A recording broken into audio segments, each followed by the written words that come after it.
Este tema que vamos a tocar hoy tiene que ver con la actitud que muchas veces tenemos delante de Dios. Vamos a ver en Mateo capítulo 12 y vamos a leer del versículo 38 al 45.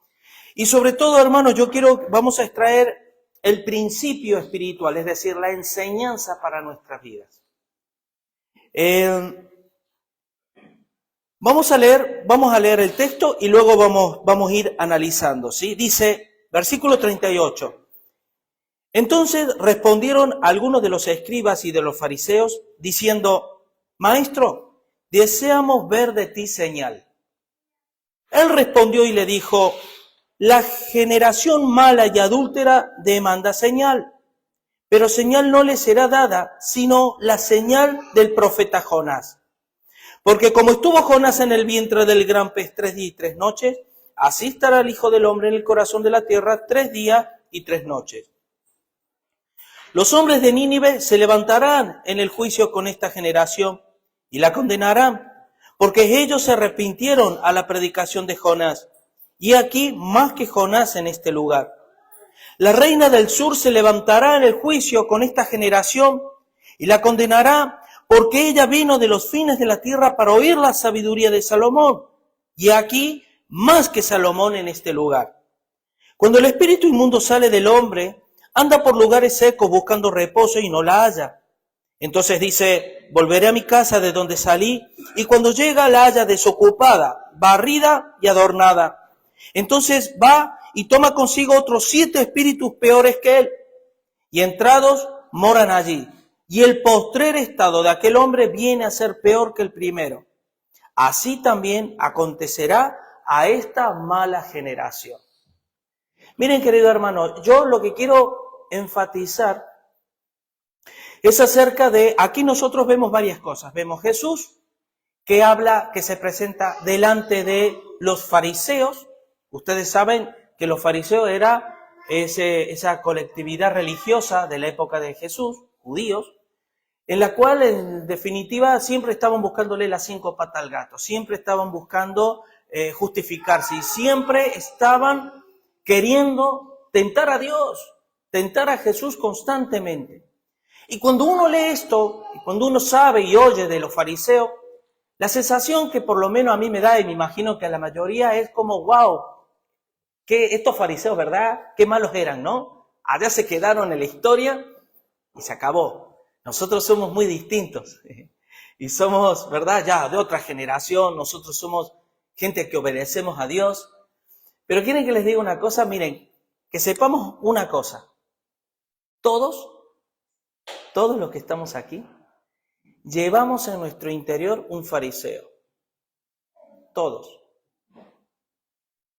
Y todos, además, para que por si era poco, llevamos un filisteo dentro. Todos tenemos un gigante, un Goliat, a quien tener que vencer en nuestras vidas. Y todos tenemos un área en nuestras vidas, en nuestro corazón, con la cual también tenemos que lidiar y a través de la luz del Evangelio pelear cada día. Si eso no lo sabía, a partir de ahora lo sabes. ¿Sí? Así que ni somos muy buenos, ni tan delante de Dios, sino que tenemos que dejar que Dios obre nuestra vida. Miren, versículo 38 dice, entonces, respondieron algunos de los escribas y de los fariseos diciendo, Maestro, deseamos ver de ti señal. Esta gente, quiero que vayan conmigo, vamos a unos versículos anteriores, en el mismo capítulo 12, habían visto a Jesús sanar a un ciego y a un mudo. Miren, vayan conmigo capítulo 12, versículo 22. Dice, entonces fue traído a él, es decir, a Jesús, un endemoniado, ciego y mudo, y le sanó, de tal manera que el ciego y mudo veía y hablaba. ¿Ustedes se imaginan alguien que nosotros conozcamos de años, que jamás lo has escuchado, nunca hemos podido escuchar su voz, y además alguien que no podía ver, y que de repente tú le puedes ver que oye y que puede hablar, que puede ver y que puede hablar. Y dice, y toda la gente estaba atónita y decía, ¿será este aquel hijo de David? Es muy interesante este versículo que acabo de leer. Porque mientras la gente, al ver el milagro de Jesús, se preguntaban dentro de su interior por esa maravilla que habían visto de parte de Dios. ¿Será realmente este el Mesías que tanto estamos esperando? Pero fíjense lo que dice el versículo 24. Mas los fariseos, recuerden que nosotros en nuestro interior tenemos un fariseo ahí, ¿eh? Hay una voz en nuestro interior que dice siempre esto. Mas los fariseos, al oírlo, también decían, este no echa fuera a los demonios, sino por Belcebú, príncipe de los demonios. Hermanos, cuando volvemos al versículo 38, Maestro, deseamos ver de ti señal. ¿Por qué le preguntaron estos a Jesús? Para tentarle. Ahora, yo te voy a decir una cosa. ¿Cuántos cristianos hay que al Señor, para poderle servir y para poder vivir una vida totalmente en obediencia, en su interior siempre está esa voz que le están preguntando al Señor, Señor, dame esto, dame aquello, dame una confirmación, necesito ver esto, quiero que tú me confirmes en esto. ¿Se acuerda cuando Jesús le decían, cuando Jesús llamaba y le decía a Jesús, espera, Señor, que entierre a mi Padre. Deja que los muertos entierren a sus muertos. Pero tú, sígueme. La excusa, querido hermano, que le ponemos a Dios y delante de la presencia de Dios, esto es con lo que vamos a tratar toda esta predicación. Es esa actitud de justificarnos siempre delante de Dios y que después, además de ver cómo Dios ha actuado en nuestra vida, hemos visto la gloria de Dios en nuestra vida, a pesar de eso, a Dios siempre estamos pidiéndole algo más, para que en el fondo es justificarnos a nosotros mismos, porque no queremos servirle, en el fondo no le queremos obedecer. Y como la conciencia nos carga, nos pesa, estamos al Señor siempre, sí Señor, yo te serviré, pero necesito ver señal de ti. Miren, querido hermano, me daba gracias porque tanto Ariel cuando abrió y Ezequiel, Ariel decía que, ¿verdad? Abrió la reunión con que decía que todo árbol, ¿verdad? Malo da frutos malos. Y el árbol bueno da fruto bueno. Miren lo que dice, vamos un poquito anterior al versículo 35. Porque este Jesús les dice a los fariseos, el hombre bueno del buen tesoro del corazón saca buenas cosas y el hombre malo del mal tesoro saca malas cosas. En resumida cuenta, hermanos, mire, y déjame decirte, porque esto va también aplicado a mi vida. Si tú hasta el día de hoy te cuesta, que como decía Ezequiel, por eso me da gracias, ¿por qué, verdad, nos cuesta servir a Dios? ¿Por qué nos cuesta obedecer? Déjame decirte, hermano, que es porque todavía hay áreas en nuestro interior que hay un tesoro malo. No, ¿cómo, pastor? Me dice, pues sí, hay un tesoro malo, egoísta, que no nos interesa a Dios y que en el fondo a Dios no nos va interesando en la medida que Dios va haciendo señales en nuestras vidas. Y cuando no vemos señales de Dios, nuestro corazón se aparta. Cuidado con esto. Miren lo que dice, versículo 39. Él respondió y les dijo, la generación mala y adúltera demanda señal, pero señal no les será dada, sino la señal del profeta Jonás. A ver, fíjense que Jesús que le dice, no les voy a dar señal, pero sí les voy a dar señal. La señal del profeta Jonás. ¿Por qué dice esto Jesús? Porque el tipo de señal de la que Jesús estaba hablando era la muerte y resurrección. Es una señal de una naturaleza diferente a las señales que Jesús hacía en viva presencia de ellos mismos. Y nosotros vemos que cuando Jesús le dice, esta generación mala y adúltera. Hermano, ¿tú sabes lo que es el adulterio espiritual? Porque cuando nosotros hablamos de los fariseos, pensamos en gente mala, hipócrita, que vivió en los tiempos de Jesús. Y punto, y ahí cerramos. Pero la raíz, la actitud y el corazón que tenía en esta gente, muchas veces el pueblo de Dios también lo tiene, delante de Dios. Y ¿saben una cosa? ¿Se acuerdan Santiago? Cuando dice, esta generación, ¿qué pedía? Señales, ¿verdad? Y Jesús, el apóstol Santiago decía, pedís y no recibís, porque pedís mal para vuestros deleites. Dice, y luego dice, oh almas adúlteras. ¿A quién se estaba dirigiendo? A la iglesia. Oh almas adúlteras, ¿no sabéis que la amistad del mundo es enemistad con Dios? Cualquiera que se posicione como amigo del mundo se constituye enemigo de Dios. Claro que cuando yo leo los fariseos me deja la conciencia tranquila porque posiblemente no me identifique con ellos. Pero quiero decirte, hermano, que todos tenemos un fariseo dentro, que tenemos que desechar de nuestra vida. Porque si bien es cierto que la palabra dice que las cosas viejas pasaron y aquí son todas hechas nuevas, concretamente, ¿sabe de qué está hablando ese pasaje? De la ley. Los que están en Cristo, nuevas criaturas son. La ley pasó, ahora estamos en el estado de la gracia, ¿sí? Pero eso no significa que por estar en Cristo ya estamos totalmente perfeccionados en Dios. Es un proceso de crecimiento, dejando y permitiendo que Dios siga trabajando en nuestro interior. Ahora, ¿cuál es la señal realmente que cuando Jesús le dijo, no, yo esto no les voy a dar señales por sus corazones egoístas, pero sí una señal les daré, la señal del profeta Jonás? Fue, ¿verdad? Es la resurrección de Cristo.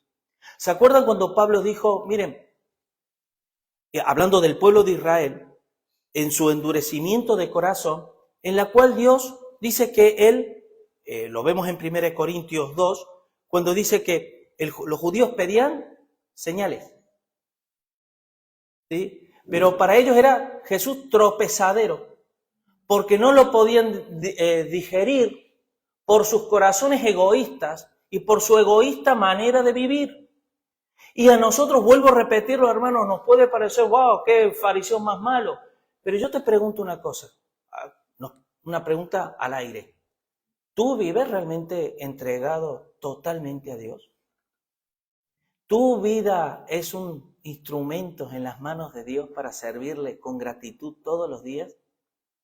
¿Tú todos los días buscas la presencia de Dios porque para ti Dios es lo primero en tu vida? Bueno, estas preguntas, cada uno sabemos la respuesta. Si no es así, entonces es porque al Señor nos justificamos muchas veces y tratamos de buscarle las 5 patas al gato pero bueno, es que yo no le sirvo, pues bueno, porque todavía no he visto una señal de parte de Dios para mi vida, de que tengo que. Miren, versículo 40 dice, porque como estuvo Jonás en el vientre del gran pez 3 días y 3 noches, así estará el Hijo del Hombre en el corazón de la tierra 3 días y 3 noches. Claro, aquí les da un golpe de pleno en el ego de esta generación. Miren, cuando Jesús hablaba de esa generación, que luego vamos a ver en los últimos versículos, que del 43 al 45 son versículos muy mal interpretados por la iglesia, muy mal interpretados. Pero vamos a ver detalles muy curiosos para nuestras vidas. Pero el hecho es que, ¿por qué Jesús antepone una señal que él estaba haciendo de un milagro extraordinario a la señal? Porque una cosa es una señal y otra cosa es la señal. Una señal debe apuntar a la señal, es decir, una señal señala. Y todas las señales bíblicas, ¿qué señalan? A Cristo. Todas las señales del Antiguo Testamento, todas señalan al Mesías. Todas. Ahora, cuando una vez el Mesías está, por eso dice, más que Jonás en este lugar. ¿Por qué? Porque ustedes están buscando señales cuando la señal ya está entre vosotros. Y yo, la única señal que les queda por mostrarles a ustedes es por el propósito por la cual yo vine. Morir y resucitar por vuestras miserias.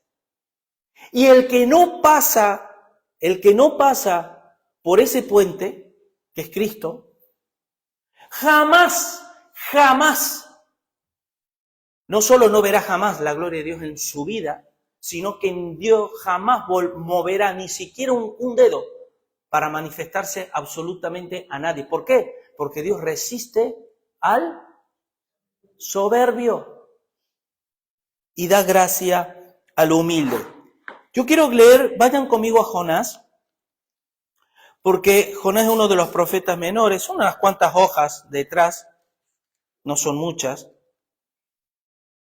Y yo quiero, no vamos a leer mucho, solamente unos versículos, porque yo creo que estos versículos que vamos a leer encierra. Y quiero que prestes mucha atención a estos versículos que vamos a leer. Porque para mí el profeta Jonás es uno de los profetas más relevantes. ¿Saben por qué se les llama profetas menores? No porque tenían menos importancia. Se les llama profetas menores porque dentro del canon su contenido era menor. Es decir, como libros, eran libros pequeños, pero el contenido tiene tanto peso que es impresionante la enseñanza que trae.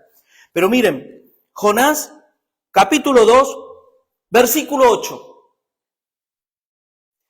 Los que siguen vanidades ilusorias, su misericordia abandonan.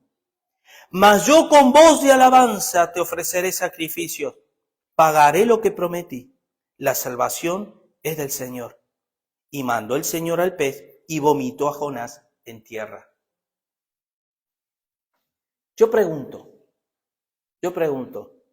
como decía Ezequiel, ¿por qué nos cuesta tanto, verdad? ¿Se acuerdan primera de Juan 2, 15? Porque la vanidad de la vida no proceden del Padre, sino del mundo.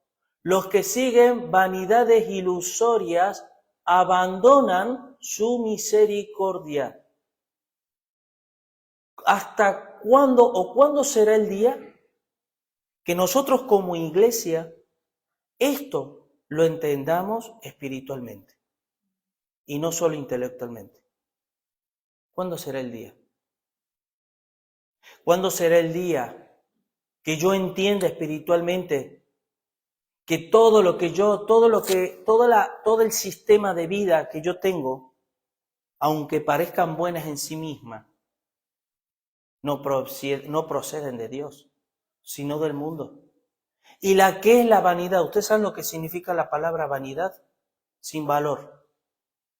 Y todo lo que tú y yo muchas veces perseguimos en la vida, lejos de las cosas del Señor, son vanidades ilusorias. Y la misericordia de Dios abandonamos en cierta manera. ¿Por qué? Porque la misericordia de Dios, querido hermano, nosotros como iglesia y como hijos de Dios, ya que estamos ya posicionados como hijos de Dios, nosotros podemos vivir alejados en ciertos momentos de la misericordia de Dios. ¿Por qué? Porque es lo que nosotros hemos decidido vivir. En los versículos anteriores de Mateo 12, ustedes saben este relato, que Jesús, hace esa sanidad, vienen los fariseos, le dice, blasfeman el Espíritu Santo, dice, por Belcebú, príncipe de los demonios, hace esto y demás. Y ahí Jesús comienza a hablarles con palabras lindas. ¿Cómo los trata? Jesús, ¿cómo trata a esta generación? ¿Generación de víboras? ¿Sí? Miren versículo 34, generación de víboras, ¿cómo podéis hablar lo bueno siendo malos? Porque de la abundancia del corazón habla la boca. ¿Y quieren que te diga una cosa, hermano? Miren, escuchen este detalle.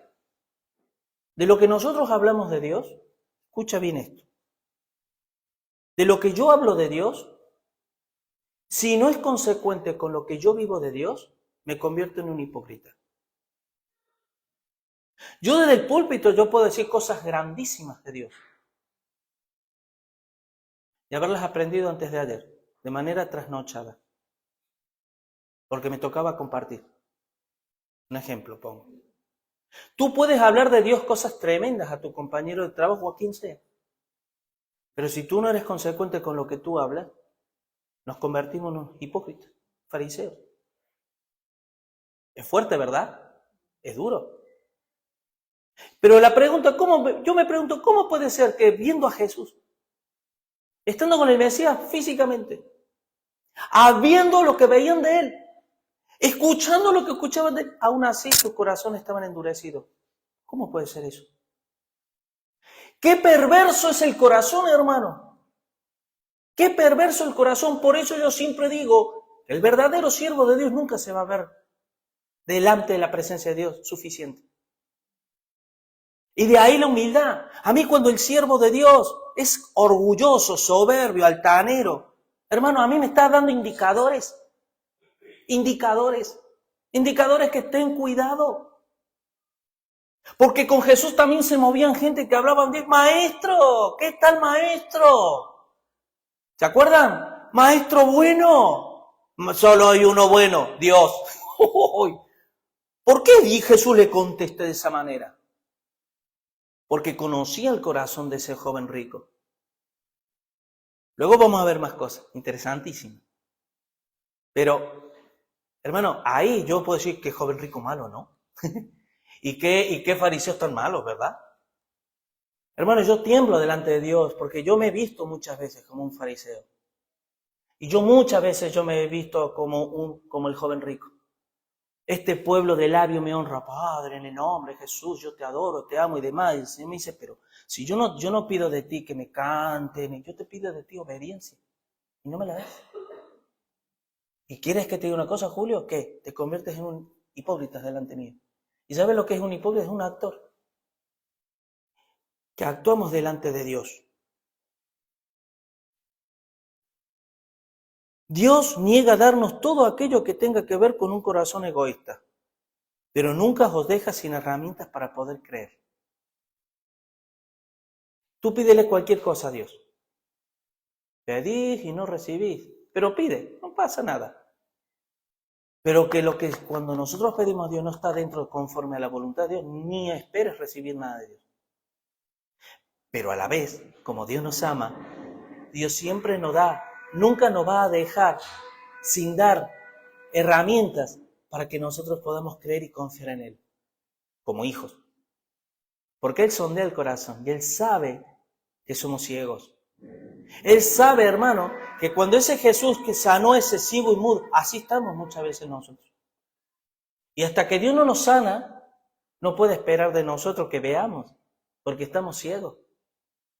Y ahí está la misericordia y el amor de Dios, y sobre todo la paciencia de Dios.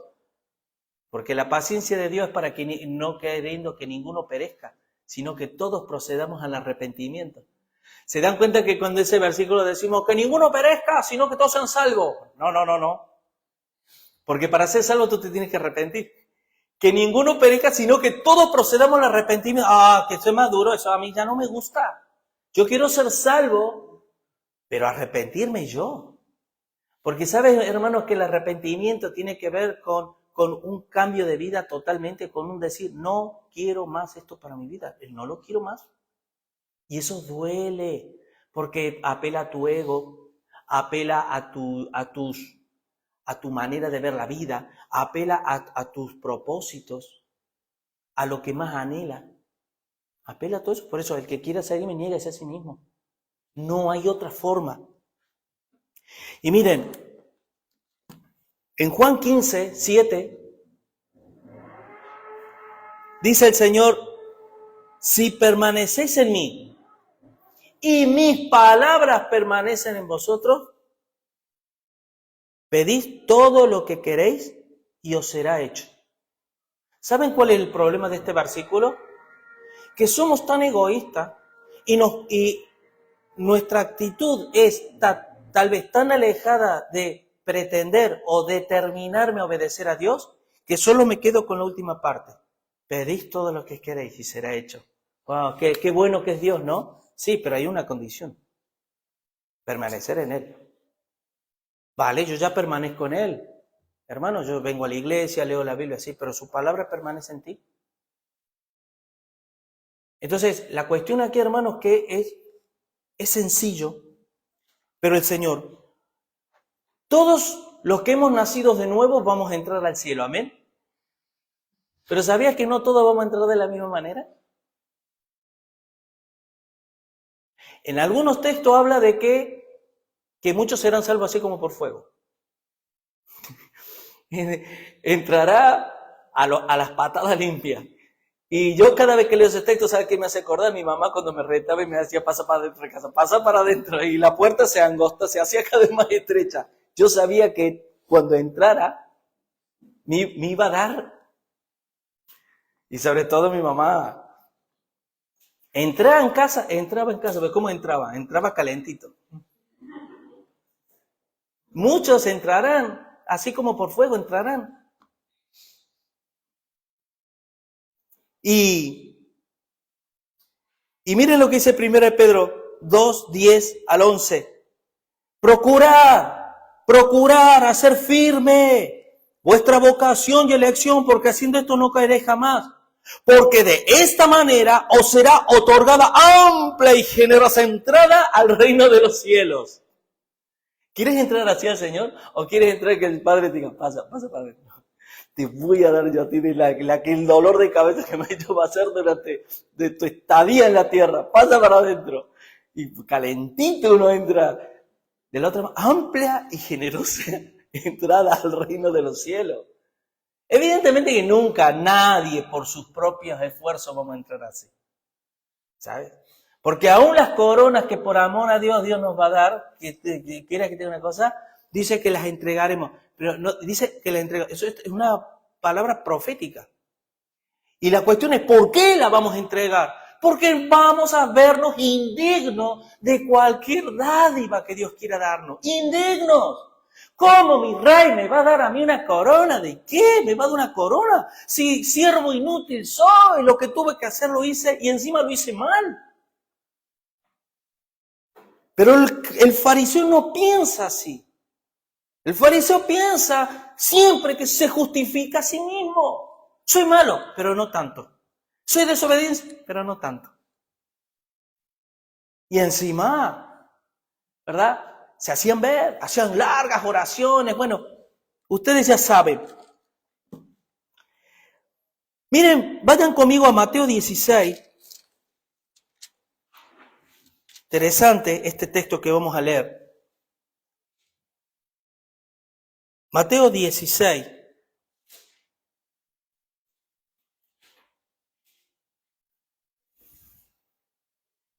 Dice, aquí este relato es parecido al que acabamos de leer en Mateo. Versículo del 1 en adelante. No sé de qué raíz, Son tremendos. Dice, vinieron los fariseos y los saduceos para tentarle. Y le pidieron que le mostrase señal del cielo. Mas él respondió y les dijo, cuando anochece decid, bien, buen tiempo, porque el cielo tiene arréboles. Y por la mañana, hoy habrá tempestad, porque tiene arréboles el cielo nublado. Hipócritas, que sabéis distinguir el aspecto del cielo, mas la señal de los tiempos no podéis. La generación mala y adúltera demanda señal, pero la señal no será dada, sino la señal del profeta Jonás, ¿sí? Mira lo que dice el 5. Llegando sus discípulos al otro lado, se habían olvidado de traer pan. Y Jesús le dijo, mirad, guardaos de la levadura de los fariseos y de los saduceos, guardaos de esa levadura. Y entendiendo Jesús le dijo, ¿por qué pensáis dentro de vosotros, hombre de poca fe, que no tenéis pan? Esto, el versículo 8. ¿No entendéis aún, ni os acordáis de los 5 panes entre 5,000 hombres y cuántas cestas recogisteis? Ni de los 7 panes entre 4,000 y cuántas canastas recogisteis? ¿Cómo es que no entendéis que no fue por el pan que os dije que os guardáis de la levadura de los fariseos, de los saduceos? Déjame explicarte una cosita de este texto, hermano. Así se manejan muchos cristianos. No conocen el poder de Dios. Jesús le dice, a ver, le estoy hablando de la levadura, les estoy hablando espiritualmente, y me saltan los versículos 7. Ellos pensaban dentro de sí, diciendo, esto dice porque no trajimos pan. Para servir al Señor, si tú no oyes bien la voz de Dios, no le vas a servir jamás. Y para oír la voz de Dios, Dios es espíritu. Y el que le adora, o se acerca, o le sirve, debe adorar, acercarse o servir espiritualmente. El hombre natural no percibe, el hombre espiritual sí percibe. ¿Y qué es la levadura de los fariseos? La hipocresía. ¿Y a quién se lo dijo Jesús? Guardaos de la levadura de los fariseos. ¿A quién se lo dijo? A sus discípulos. ¿Y cuál es la levadura de los saduceos? ¿Sabes cuál es? La ignorancia. Guardaos de la hipocresía y de la ignorancia. Guardaos. Porque esas son las que van a batallar. Por eso, en mi interior hay un fariseo que tengo que echar fuera. ¿Y por qué hablo de un filisteo? Porque también tenemos un gigante con quien lidiar. Y echarlo fuera. ¿Tú sabrás qué es? Yo sé cuál es mi filisteo. Yo sé cuál es mi gigante que me abofetea. Y que me tengo que levantar y luchar y luchar y luchar. Y parece como que el Señor duerme en la barca.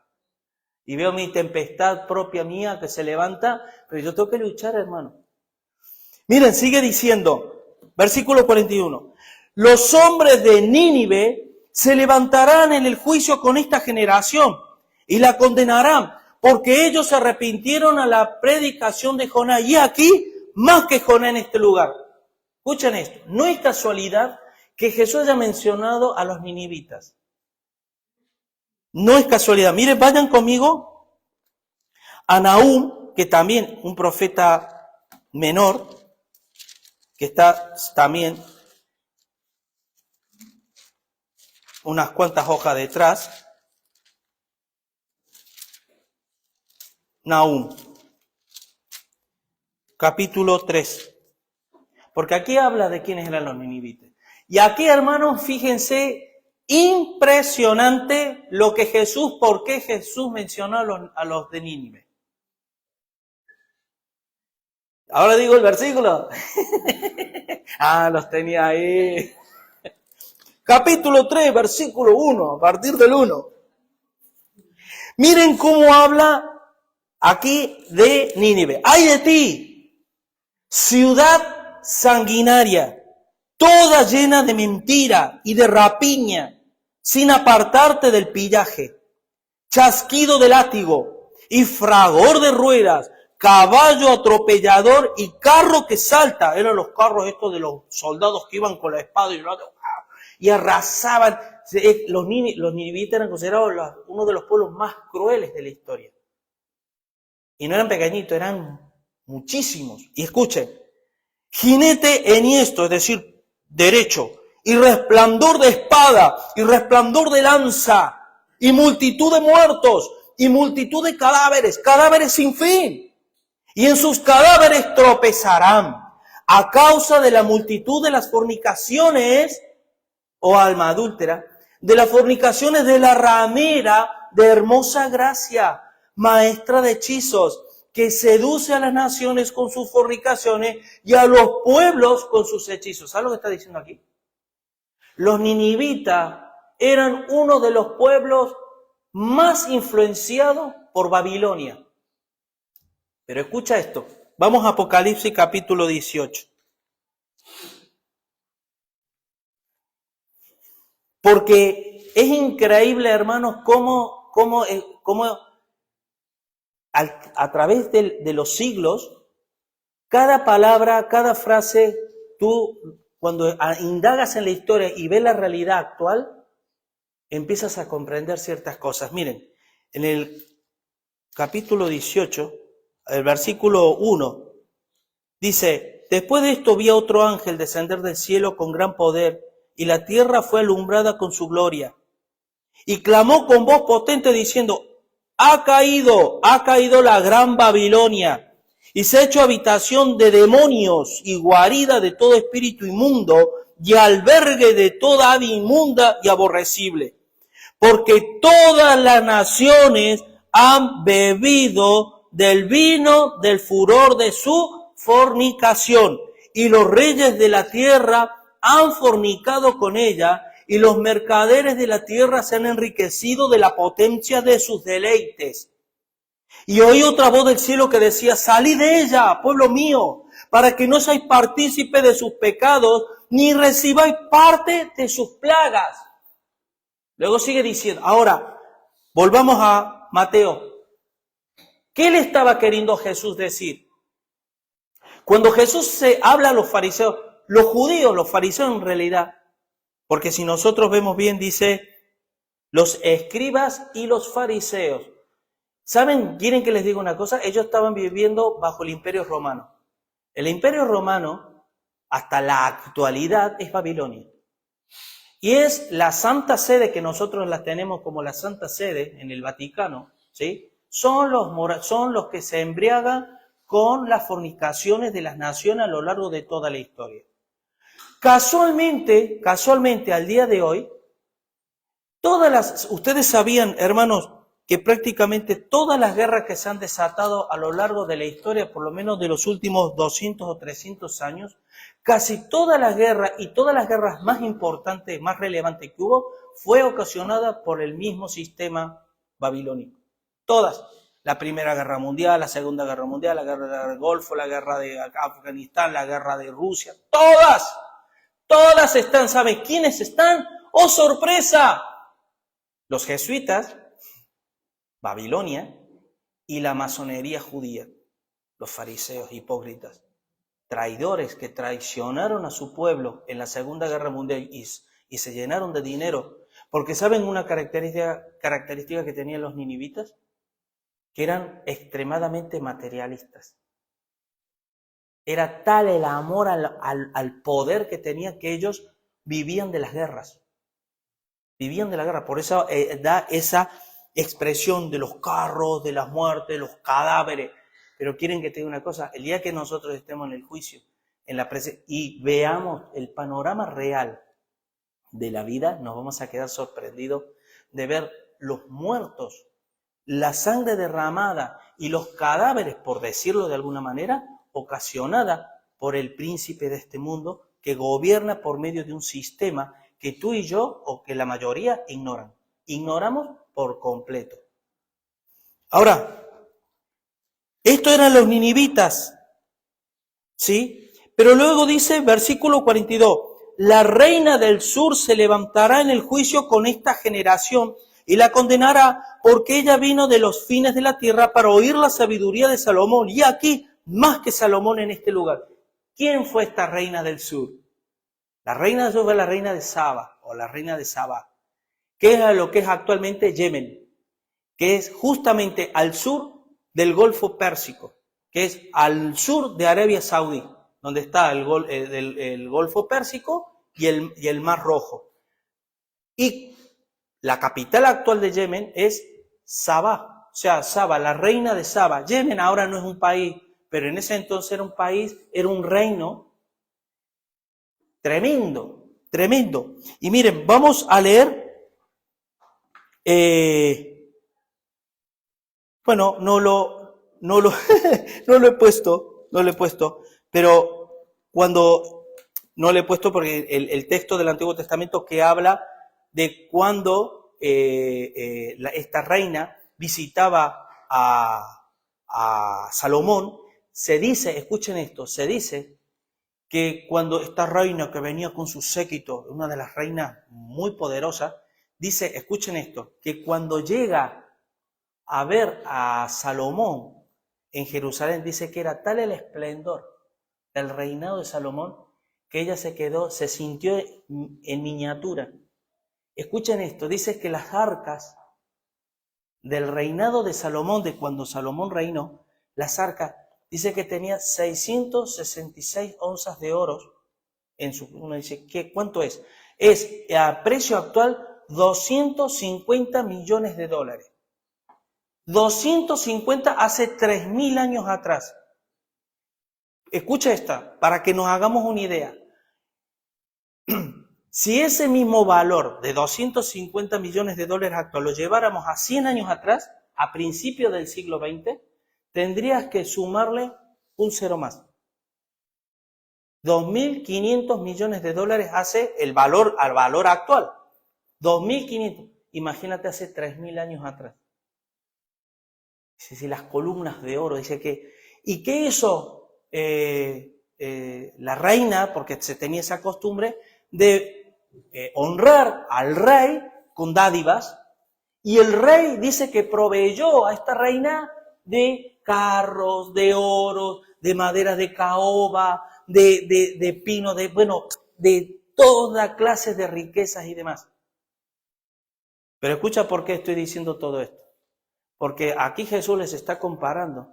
Primero, les está diciendo, Jonás, que fue un profeta desobediente, porque Jonás Dios le dice, vete a Nínive y pregona, predica. ¿Y qué hizo Jonás? Se fue de la presencia de Dios y se alejó. Y se acuerdan la historia, le crece la calabacera, no sé qué, hasta que termina predicándole y se convierten los ninivitas.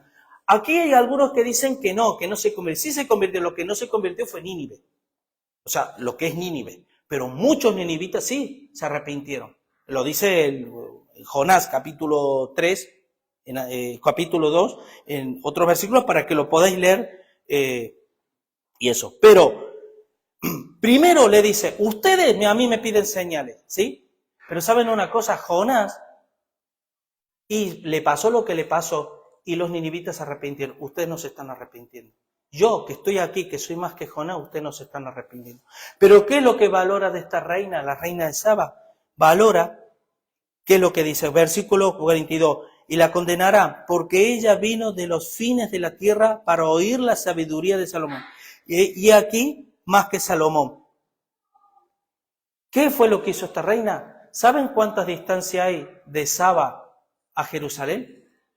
2.700 kilómetros. Pues tú imagínate más o menos como de aquí a Moscú.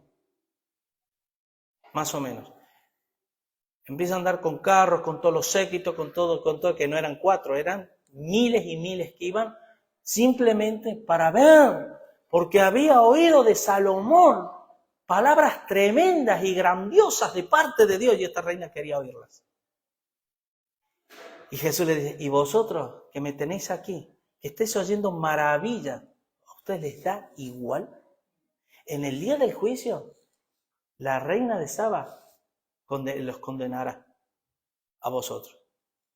Miren lo que dice unos versículos anteriores.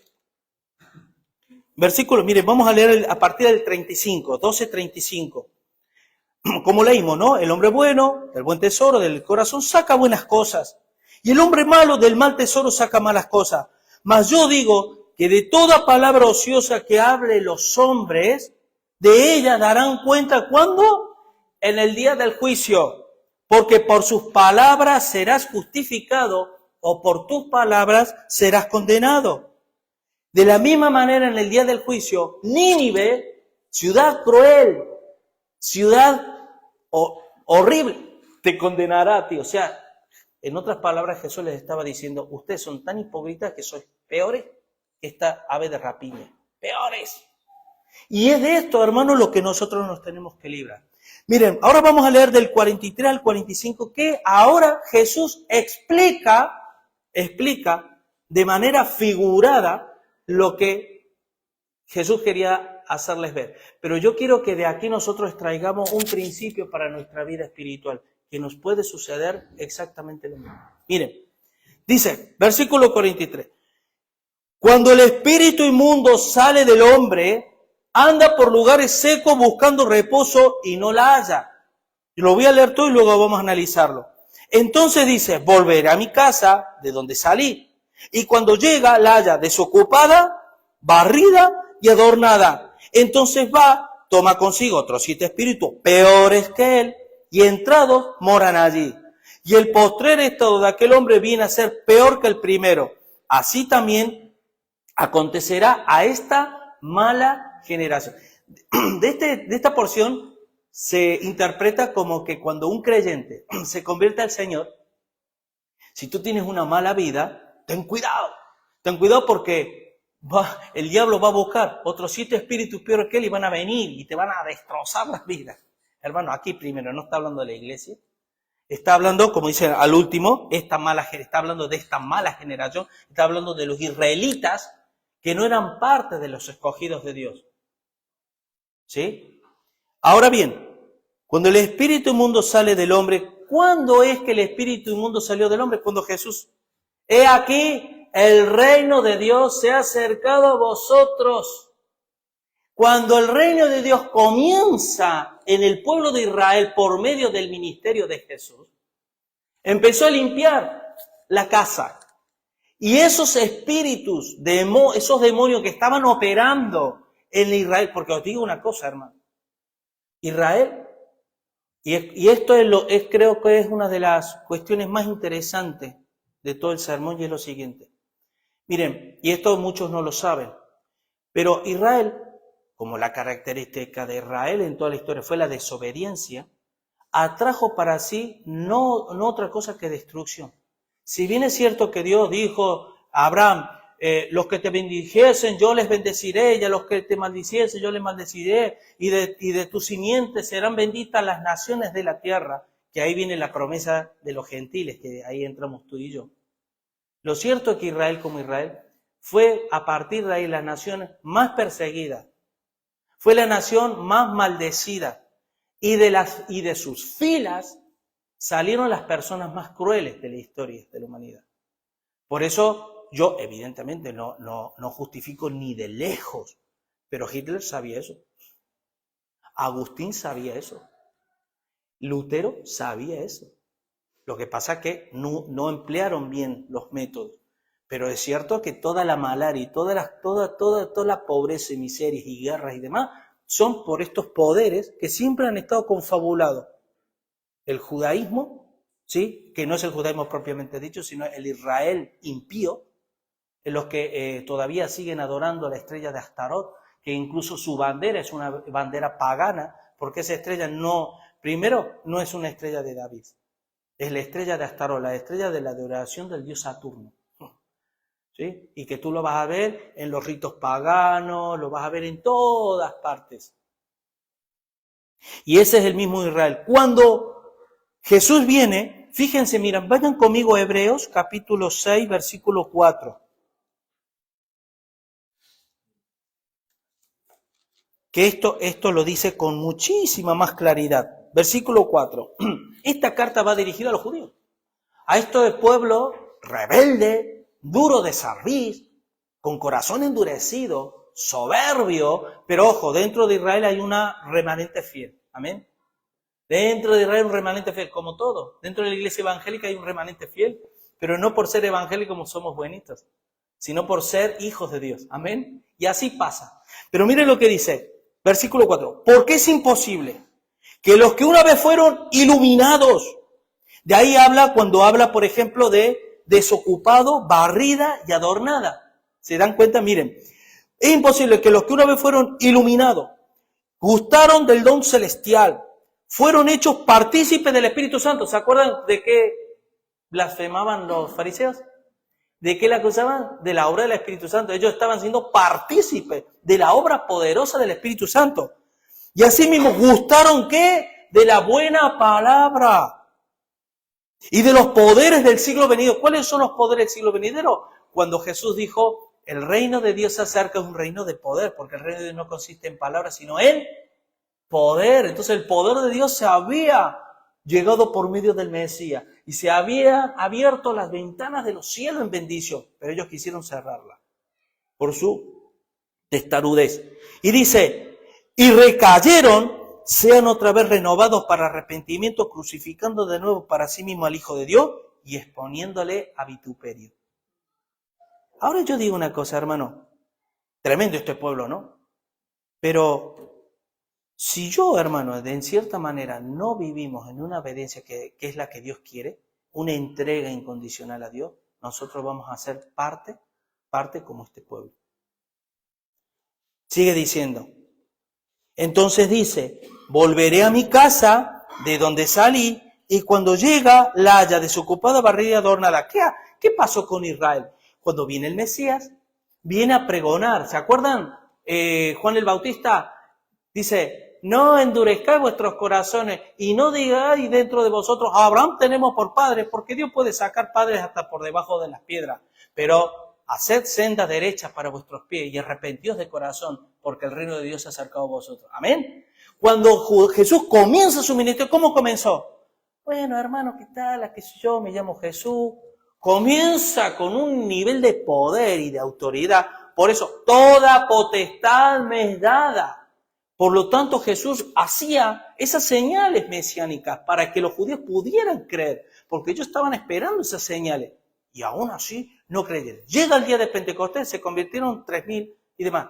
Pero no se convirtieron porque había miles y miles de judíos ahí. Y no se convirtieron aún más, se endurecieron más. Y cuando tú te pones a leer el libro de los Hechos, hasta que ya llega a lo último de la tierra gentil y demás, con lo que tuvieron que lidiar los apóstoles con el pueblo de Israel, no está escrito.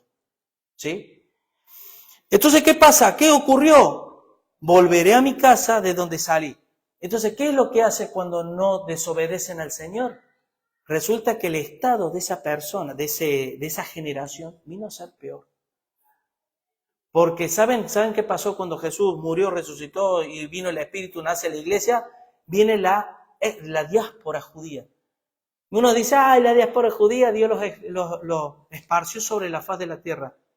Dios los esparció, hermanos, les quitó la tierra que les había dado por bendición. Durante durante alrededor de casi 2000 años estuvieron los judíos sin tierra, vagando por el mundo, sufriendo holocaustos, sufriendo persecuciones, sufriendo toda clase de vejamen, toda clase de persecución, todo. ¿Por qué? Porque no decidieron tener al Señor como Señor en su vida y obedecerles de corazón.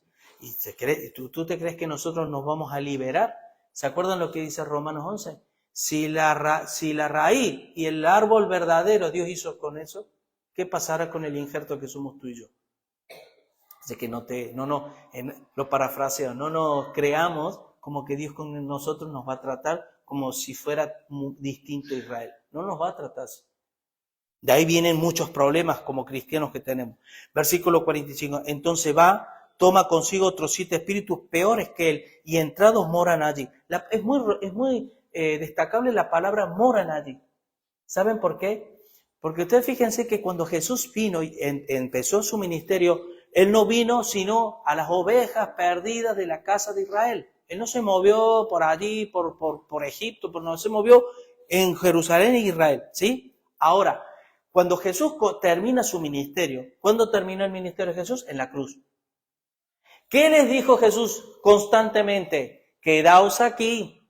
Si me amáis, guardad mis mandamientos. Y yo os rogaré y os daré otro consolador para que esté con vosotros para siempre. Eso Israel no lo vivió. Israel vivió a alguien que vino, barrió, limpió, adornó y se fue. Pero como los judíos no quisieron obedecer al Señor, les entró. Entonces, después de Pentecostés, viene la diáspora. Entonces, viene la maldición del cielo. Y ustedes saben quiénes fueron, por ejemplo, dónde fueron conocidos en mayor medida los celotes. Ustedes saben lo que es la guerra de Masada. Ustedes sabían, ¿saben qué fue lo último que pasó cuando Tito invade en el año 70 Jerusalén y arrasa, quema con todo y demás? Resulta que un reducto de judíos huyen y se refugian en el monte de Masada, en una meseta en donde daban la vida por su nación, eran muy nacionalistas, pero el Imperio Romano los rodeó.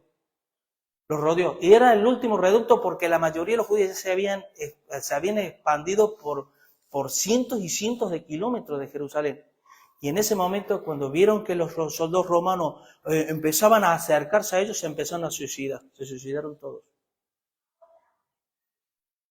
Esa es la realidad de los últimos judíos por no haber creído en el Mesías. Ahora, llevémoslo, eso es una historia, ¿verdad? Llevémoslo a nuestra vida práctica, espiritual.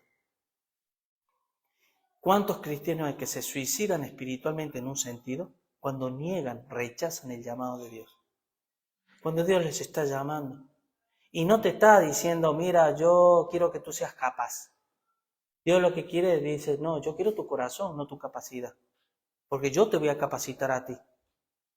Y nosotros rechazamos porque ponemos excusa, Señor, es que necesito señal. Quiero ver esto. Si no veo lo otro, si no estoy así, si no estoy así, si no tengo esto, si no trabajo en esto, si no tal y cual. Y te pasa la vida así. Y luego, ¿sabe lo que sucede? Hay un suicidio ministerial.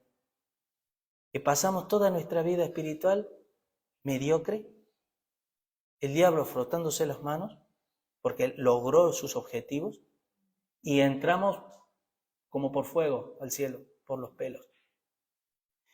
Termina diciendo, entonces va y toma consigo otros 7 espíritus peores que él, y entrados moran allí, y el postrer estado de aquel hombre viene a ser peor que el primero. Así también acontecerá a esta mala generación. Hermanos, si nosotros no rechazamos esto en nuestro interior, si yo digo, Señor, yo ya no quiero seguir viviendo así, quiero vivir en obediencia completamente a ti, quiero entregarme completamente a ti, Señor, ¿qué va a pasar? Va a pasar que en nuestras vidas va a haber sequía, va a haber desiertos fuertes, en la cual el Señor va a permitir que pasemos.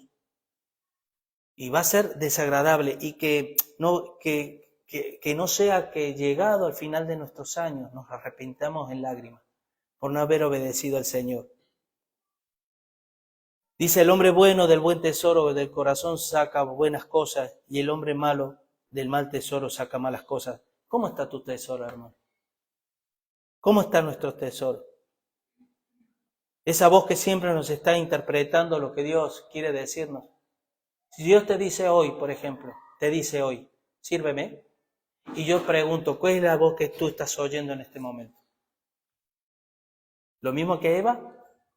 Cuando Dios le dijo a Adán y Eva, no comáis del fruto, pero vino un intérprete, que él interpretó la voz de Dios. Amén, hermanos. A ver, es una actitud que cuando nosotros lo leemos de los fariseos, nosotros nos puede parecer algo histórico y algo ajeno a nosotros. Pero quiero decirles una cosa, hermano. La iglesia, tal como la describe Dios, la iglesia dice que es una iglesia sin arruga, sin mancha, es una iglesia gloriosa y es una iglesia victoriosa. ¿Tú te ves reflejado en todas estas características? Entonces es una luz roja que hay, que debemos cambiar.